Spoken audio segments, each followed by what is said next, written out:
Today I wanted to talk to you about something that comes up so much in the work that I do with other practitioners, with yoga teachers, with wellness practitioners, with coaches. And that is the imposter. That imposter comes up and how it can impact us. This is the training that I think will really help you to flesh out and understand this part of you that so often we call the imposter. So today I'm going to be talking about the one thing I do daily to heal my imposter, to be more visible and grow my yoga and coaching business.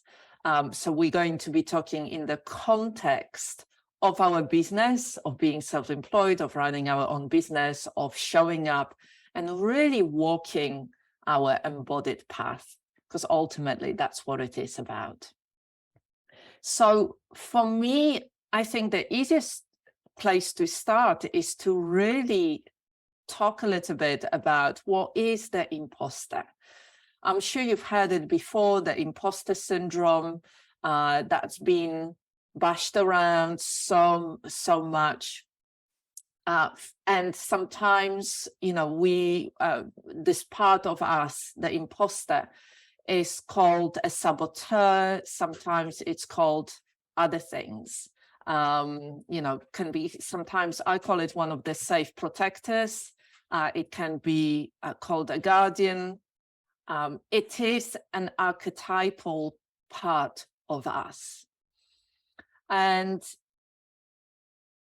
it comes, for me, the imposter comes under the inner critics. It can be a part that can be so critical to us. It can really tell you, it can whisper and it can shout that you are not good enough, that you don't know enough, that you are not educated enough, that you are not trained enough, that who the hell do you think you are to be sharing the information or the knowledge that you want to be sharing. It can point to other people within the same business, doing similar kind of things, and point it out to you how well they're doing, how sorted they are, how their Facebook or Instagram or LinkedIn page looks so amazing. And look how your one looks really, really bad, really unprofessional. It can point out that you don't know enough because you haven't written a book yet and you're not that sorted. You've got your own problems. Your life is a mess. Maybe you're not earning enough money. Maybe you haven't put things in place in your business that you know you should be doing, like all these other people have. It can really bring out this not being good enoughness in so many different areas and evoke this perfectionistic streak of, I have to do better. I'm not ready yet. I have to do better before I do this. I can't really show who I am because that's not acceptable. I have to be more serious, or I have to be more professional, or I have to be more yoga-like, or I have to be more coach-like, or I have to dress in a different way, or I have to have a yoga body, all of this kind of stuff that then, because the imposter is this part, the imposter, we call imposter, lives within us, it's part of us. We often take those thoughts and those beliefs as a fact. It becomes as, this is a fact. This is just how it is. I have to accept it. And I have to really work hard to change it, or I just have to back off and stay where I am.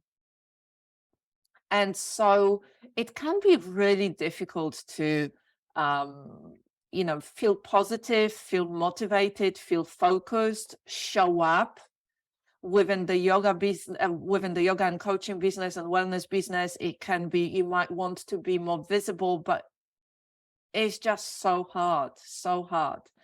And stepping outside of your comfort zone can really start feeling like life or death situation is so important. What if somebody points out that I'm saying the wrong thing? What if somebody disagrees with me openly, especially on the social media? They will show me that I'm a fraud. They will show that I am fake. They will show that I don't know what I'm talking about. And what's really important here when we talk about the imposter is that often in this inner dialogue, there will be the imposter part, being very critical, showing us all the things that we are not good enough. And then there will be other parts, usually younger, vulnerable parts, that feel very distressed, very upset, very hurt by those very critical words of the imposter. And we can get into the loop of being, listening to the imposter and then being really upset, and then listening to the imposter and then being really upset. And, I've experienced it myself for many years. And I've also, this is the biggest part that I work when I mentor and coach other yoga teachers and coaches and wellness practitioners. This is the part that can be really activated when we decide to grow, especially our business, when we decide to be more visible, when we decide to step up a little bit more. And as I said, it can make us feel so vulnerable and make us retract. We can make a conscious decision that I will step up. I will become more visible. I'm going to do some Facebook Lives. I'm going to write some blogs. I'm going to write some posts. I'm going to reach out to others to talk to them about my work and how much I love it and how much of a positive impact it can make. And then something will happen and we will retract. And if we don't do some work around it, some inner work, it can really stop us from growing. Not just for weeks or months, sometimes for years. And we can start shifting into this behavior of hiding, procrastinating, canceling things because we agreed to do something when we were feeling really good. And then we've been ambushed by our inner critic and we decided, I can't do that. I have to cancel it. It really can be a very difficult thing to deal with. And there is something that happens that I call the spiral of self-doubt. We can really start going into this spiral of being in that relationship between the inner critic, the imposter, and the more vulnerable younger part that is feeling very hurt. And then when that happens and we stay within it, we can disconnect from our inner knowing, from our soul, our purpose, our intuition, from really knowing why you started doing it in the first place. We start questioning whether we can even do it. And this is when we start to look to others to validate our work and to tell us that it's okay, to validate our work, our worth. And we start being very much externally focused. And often those feelings of desperation can come in, and how we can start dealing with it for many of us. And, it is a coping strategy and it works for a bit till it doesn't. We can start putting a mask on when we pretend I'm okay, I'm doing really well, everything is fine, I'm feeling focused, I'm feeling empowered, I'm feeling successful, I'm feeling positive, and then going back home, going back to our safe places and completely falling to bits and really feeling anxious. And, we might be feeling like crying. You might be feeling very, very upset, but not feeling safe enough to show it or share it with others. Certainly, I can think of many examples during the pandemic when I read in many forums online, and I heard other people say, putting on this brave face, I am doing it, I am coping, okay, I am supporting you, I'm all here for you, and then going back and crashing completely, going back home and crashing completely, not being able to get out of bed. This is a fast track to burnout. For many of us, when we pretend that we are somebody, then we really are within. And when we try to put on a mask, that brave face, showing one thing to the outside world and actually feeling in a completely different way, that cognitive dissonance that really costs us a lot of energy and a lot of effort, is a very pricey thing to do. It is a coping strategy, and sometimes we might need to do it in order to survive, but for most of the time, it's a very, very costly strategy that we might do. And so I wonder if you can relate with that part of you called the inner critic. I wonder whether you can identify how it shows up for you.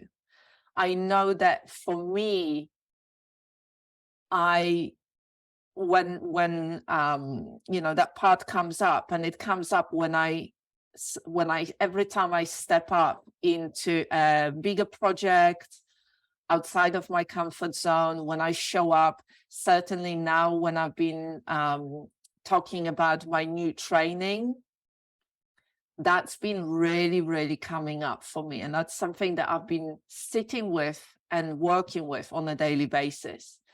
Because I know from past experience that if I don't pay attention to my inner critic, if I don't start listening within to what's happening, I can start disowning my own success up to date and all the work that I've put into it. I can start thinking that it's just luck. Oh, it was just a fluke. The last 3 years of running 8 trauma-informed yoga teacher trainings and working with 150 people in CPDs and the big training, that's just a fluke. That was just luck that I got through it. Having over 22 years of working with trauma, mental health, substance misuse, domestic violence, and child protection, that's not enough experience to actually say that I know what I'm talking about to do with trauma. Over 25 years of trainings outside of my work and a lot of therapy, a lot of personal, that's not enough. I have to have a bit more.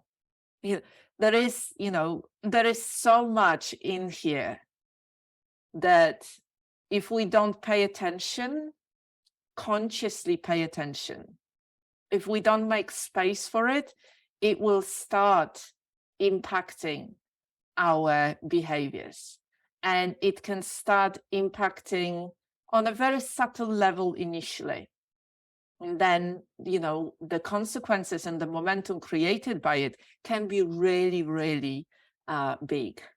So in the past, I noticed that when I dealt with the inner critic myself, I started to, as I said, disown my success and the work that I've put into it over the years. I would start looking to others and start comparing myself to them and start looking at what are they doing? Maybe I should be doing it like this. It seems to be working for them. They're saying it's working for them.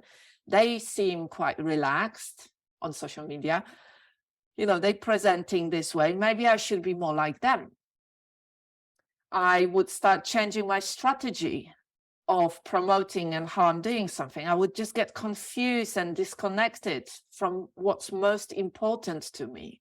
I would be going into this confused state of like, oh God, I don't know what to do. Even though I have got a clear plan that I thought about, that worked before, that I like, oh, I don't know what to do.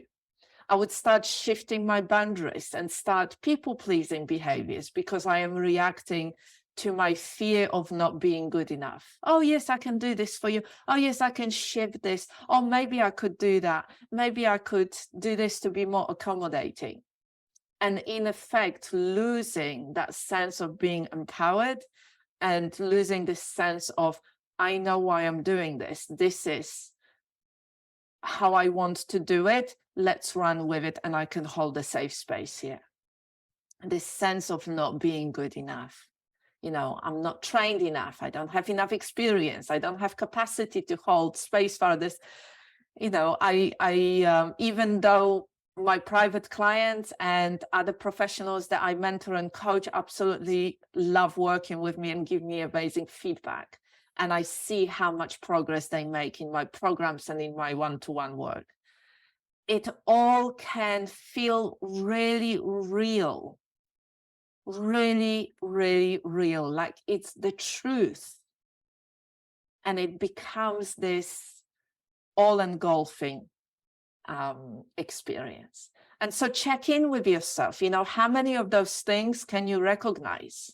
How many of those inner feelings and thoughts and outside observable behaviors can you spot? One of the things that is really important is to really understand how your imposter, that part, that critical part, shows up in your life, because there is a rhythm to it. There is a way that if you get to know it, it becomes predictable, and you can notice the early warning signs of that part being activated.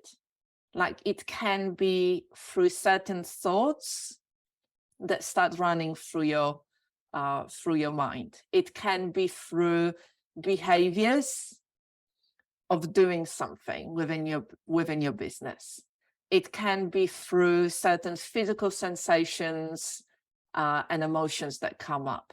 So really getting to know this part and understanding that this part is showing up in this really challenging and critical way. But what it wants to do for you is to protect you. It's trying to save you from something that it thinks it will happen if you show up in a bigger way, if you become more visible, if you become more open, if you allow yourself to show more of yourself in that authentic way. It's trying to protect you. And there are some, you know, when we do this work, there is some past memories, past experiences that are often linked to why this part becomes activated.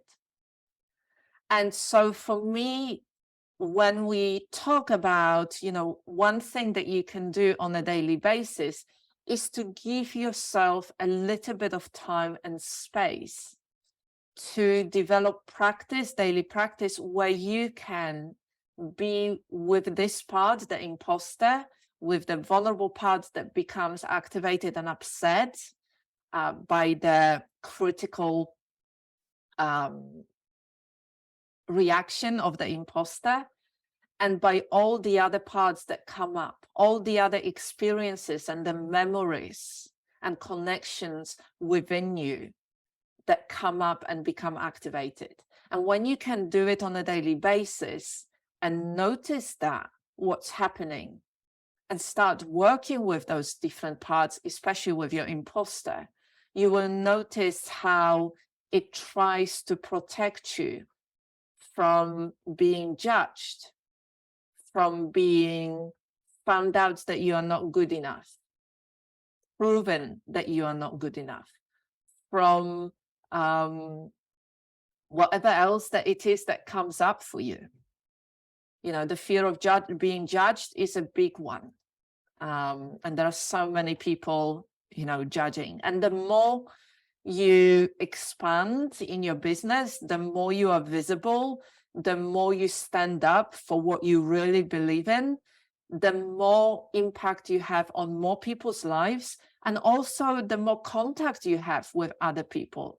And therefore, there will always be somebody who might disagree, who might see it in a different way, who might translate things in a different way, who might, that's normal.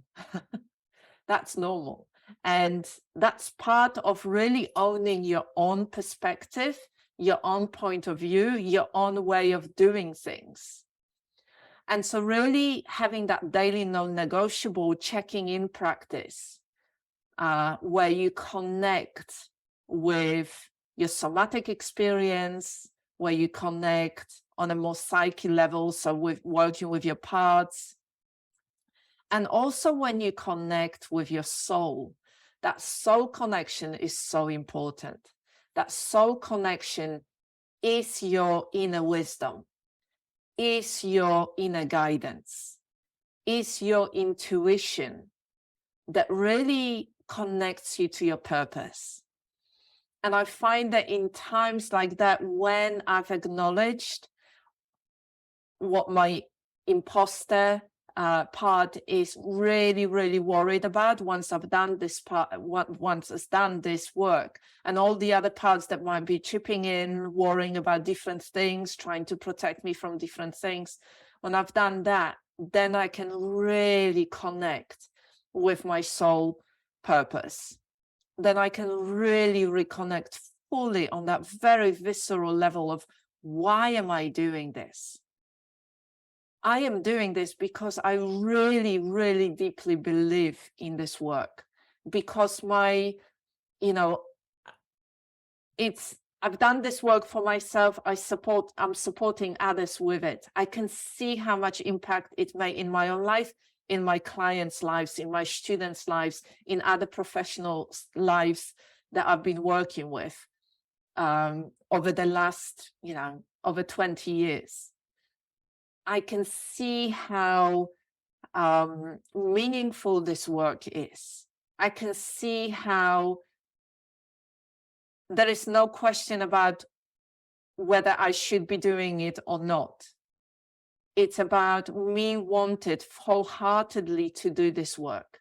I really believe in this work. I really believe that it has potential to change our society, our communities, our families. I really believe that we need more practitioners trained in trauma-informed somatic approach. I really believe that it shouldn't be an add-on, that it shouldn't be an option, that really understanding how our nervous system works and how we can support ourselves, how we can support others is so important. I really believe that bringing that, practices like embodied listening, like somatic self-compassion, like daily checking in, working with the imposter part and other critical parts is key to us being able to allow ourselves to be more authentic and to really live the life that is very joyful and thriving. And share it with others. I really believe that if you have chosen this path, this road less traveled, to be a professional who is self-employed and who works and support others, whether you teach yoga, whether you are a holistic practitioner, whether you are a coach, that you've answered a soul calling to do that. And so taking that step to really fully embrace it will free up a lot of energy and will support you in making that great social impact. I really believe that we can look after, as professionals, we can look after our clients and our communities, and we can look after ourselves in a really healthy and stable and joyful way.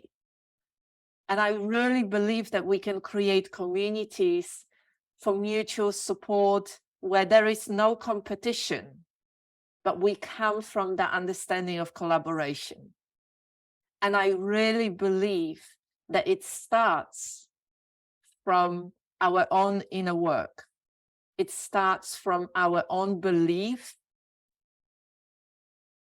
that we can do it, that we matter, that what we do matters, and that we can embrace the wholeness of ourselves, and that we not just work with others, but we also become role models for others, that we can create so much more through us doing our own work, so much more. You know, you impact others so much more when you do your own work and they see how you are, rather than telling them what to do and not living it yourself. And so if there was one thing that I would really encourage you to do daily to work with and heal your imposter, you know, whether it is to be visible and grow your business or whether it is in your own life, is to embrace it fully, is to create a safe space for yourself to be with it and get to know it, rather than reject it, rather than allowing yourself to merge with it completely and get lost in it, in that critical voice. But really shift your understanding into that part is very critical, how it communicates with me, but it wants the best for me. And so what is it so worried about? What is it that it's trying to protect me from? And how can I work with it? And how can I take care of myself as I move forward, as I'm growing, as I'm showing up for myself, for my community, for my clients, as I am living my life to the full? Because ultimately, you know, you only got one life. It's so easy to get so swamped into this daily busyness, into, you know, growing your business or working with your clients, into this real challenges of daily life. So easy to get swamped in that busyness and forget that actually we can stay more connected with our soul, with our purpose, with our inner knowing, with our intuition, and allow ourselves to thrive and look after ourselves and others. So I hope you found it helpful. This is something that we will be exploring a lot in my new training, 160-hour trauma-informed somatic teacher and coach for women. I know that the imposter syndrome comes up a lot for us women. It can, you know, as women, there is so much conditioning, there is social conditioning, there are so many expectations, and whole businesses or business structures within our communities relying on us feeling not good enough, not looking good enough, not being good enough, not dressing good enough, not feeling worthy. And so the more we can work with it, the more we change how we show up for ourselves, for our families, for our daughters, for our friends, for our communities. So if you are interested in exploring this more, and you are a practitioner who wants to work in trauma-informed somatic approach, reach out to me and let's talk about the 160-hour trauma-informed somatic teacher and coach training. I'll be very happy to speak with you. I hope you found it useful. Look after yourself. Bye for now.